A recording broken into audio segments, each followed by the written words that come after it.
The following program is a production of HEW Entertainment and contains views, opinions, commentaries, and content that may offend some subscribers of this show. Listener discretion is advised.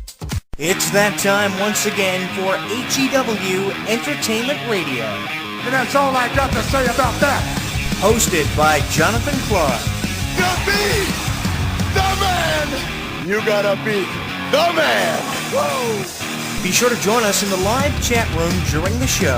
Hulkamania is running wild like it's never ran before.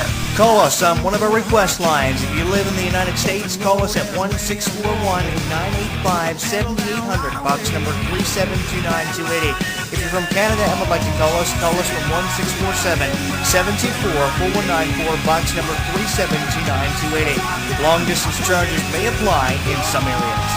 I've been the world heavyweight champion 10 times. Or you can always drop us a line at MySpace, myspace.com/HEW Entertainment. And you will rest in peace.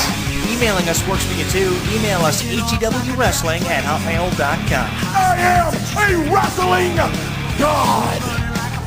JBL.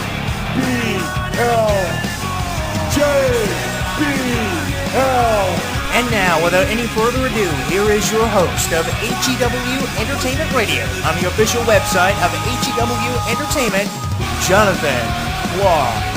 The champ is here.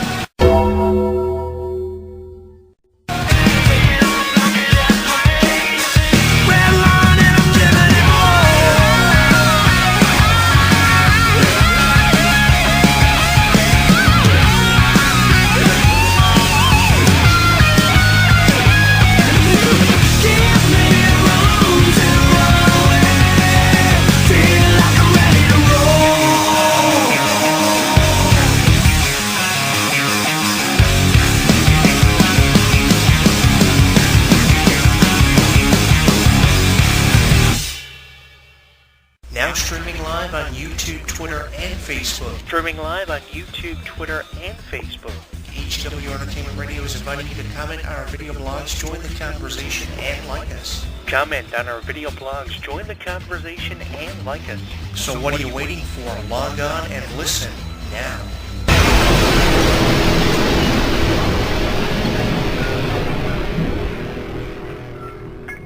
Don't miss out on any of the action. Download our app on the App Store, Google Play, and the official website of HEW Entertainment. Once you download and install it, you'll get caught up on news, YouTube videos, and more. Download it now.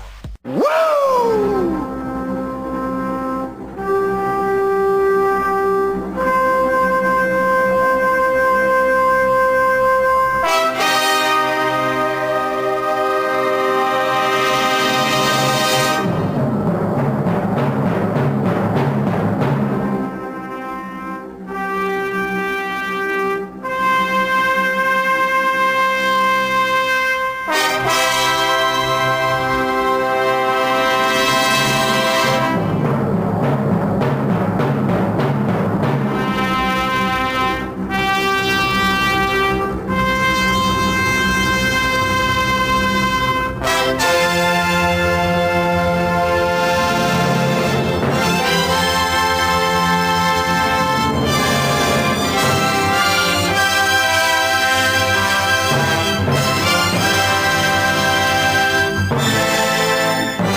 Every time I hear the entrance music of Ric Flair, I think about the 16 World Championships he's held over his 30-year career.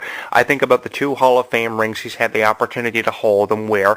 I think about everything but his daughter Charlotte, and that's one of the biggest concerns that I have about this whole mirror image idea of Charlotte being like her father and patterning herself after him more and more as time goes by. I think this is a concern not only of myself, but every other journalist on the internet, every other blogger on YouTube, and when it becomes apparent that more and more people are talking about the same issue, obviously revolving around Charlotte, taking me back to how she's been way too original. I think a directional change in WWE's women's division really needs to happen, especially more so in the fallout of WrestleMania 32. Now, I really appreciate how Natalya is the number one contender for the women's championship in the fallout of WrestleMania because it's different. Obviously, yeah, it takes you back about 5-6 years ago when Natalya was being pushed by WWE in the direction of being Divas champion, but I think it's different because we've seen the same 4 or 5 challengers all the time for the women's championship and the Divas championship over the last 5 to 6 years.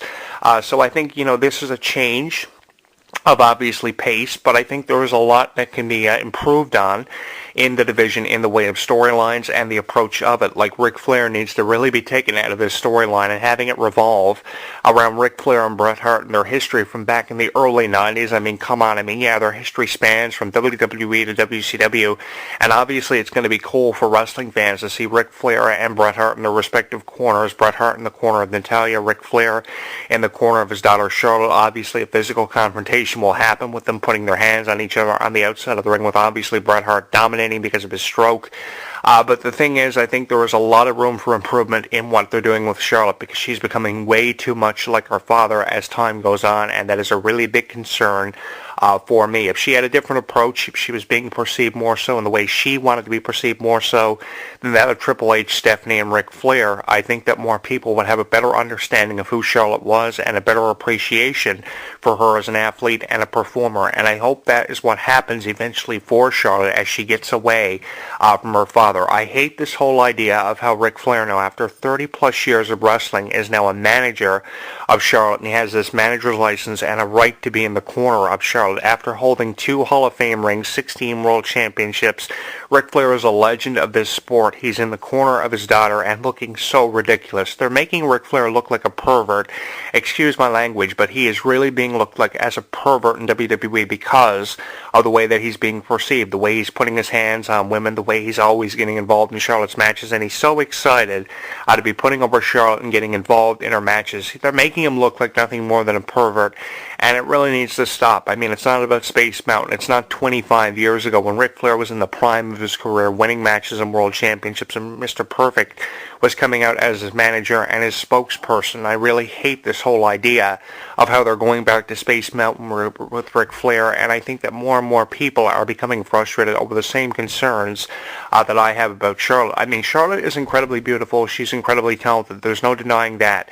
But when you have Ric Flair doing the same thing week after week after week, can you blame me for feeling the way I do about Charlotte when there could be more promising things happening for Charlotte? I mean, she could be winning 3 or 4 additional women's championships and be well on her way to solidifying herself as many times of winning a championship as what Ric Flair has in his career. But it could happen over time. I mean, what's next for Charlotte? Is she going to lose the championship 13, 14 times and go on to win it as many times as what Ric Flair did, and probably faster than what Ric Flair ever did? The next thing we're going to be hearing Charlotte saying in promos that she is going to surpass the legacy of her father and go on to become the longest reigning champion in history with a record that will stand, and that wouldn't surprise me none if they went that way with Charlotte because of just how much of a mirror image she is of her father and becoming more like it as the weeks go by. I mean, 4, 5, 6 women's championships for Charlotte are obviously in her future, but I'm hoping it happens over time. I would appreciate it more if it happened over time, say over the course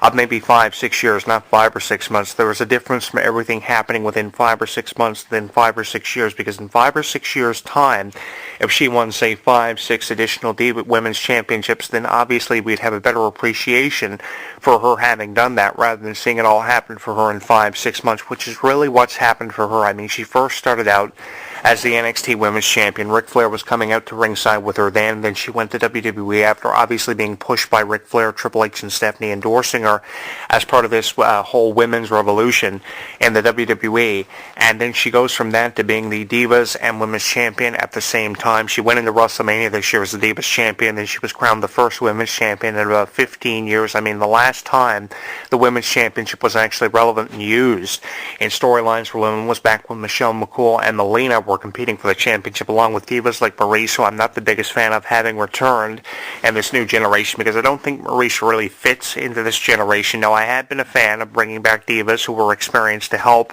the new generation of women, but I'm not so much a fan of Maurice coming back. She was the last person who I thought would have returned in this new generation, because she just doesn't fit with this new generation. She needs to really stay out of possibly competing in the future, and if she's going to be the manager of The Miz as his wife, then obviously that's the role for her to have.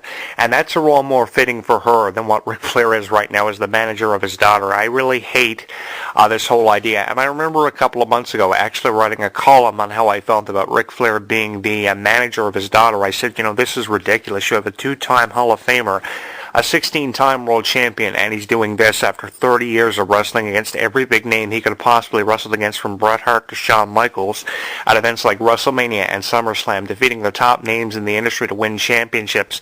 And he's in the corner of his daughter, getting involved in their matches, putting his hands on women. And obviously I'll go back to what I said about how they're making him look like a pervert, because that's really what they're making him look like and nothing more. And I really hate that. I think this is so ridiculous for this Hall of Famer to be doing what he's doing, because like I said, it's not about Space Mountain anymore. And if WWE wanted to be promoting Ric Flair, then they could put out a new Blu-ray release on him or do something